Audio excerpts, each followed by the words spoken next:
ভাই এই বছর হোলি খেলতে গিয়ে যে আমার সঙ্গে এইরকম ঘটনা ঘটবে সেটা আমি কখনোই আশা করিনি। সকালে ঘুম থেকে উঠেই দেখি পাড়ার ভাইরা তো অলরেডি রং মাখাতে শুরু করে দিয়েছে। এরপর বোরোলিং মেখে বেরিয়ে পড়লাম যাতে তাড়াতাড়ি রং উঠে যায়। বেরোতে না বেরোতেই তো এরা আমাকে একেবারে এশিয়ান পেন্টের রং লাগিয়ে চলে গেল। ঘুমন অবস্থায় বন্ধুকে ডেকে রং মাখিয়ে ভূত করে তাকে নিয়ে বেরিয়ে পড়লাম বাইরে। অবস্থায় আছি। চলো চলো তাড়াতাড়ি রেডি হও। এরপর আমরা পৌঁছে গেলাম অরবিন্দ স্টেডিয়ামে। সেখানে যাওয়ার সঙ্গে সঙ্গে আমার দুটো সাবস্ক্রাইবারের সঙ্গে দেখা। मंजिल को भुलाकर जिया तो क्या जिया, मंजिल को भुलाकर जिया तो क्या जिया। इश्क का मंजन घिसे है पिया, पल पल न माने है टिंको जिया, टिंको जिया। কখন এসছো? ভালো আছো তো?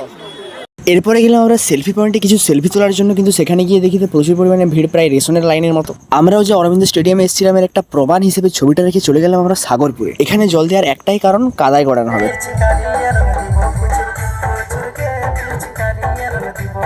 আর হোলির দিন জামা ছেঁড়া হবে না ভাই, এটা তো মানাই যায় না। আর জামাটা আবার তোলা হচ্ছে গাছের উপরে।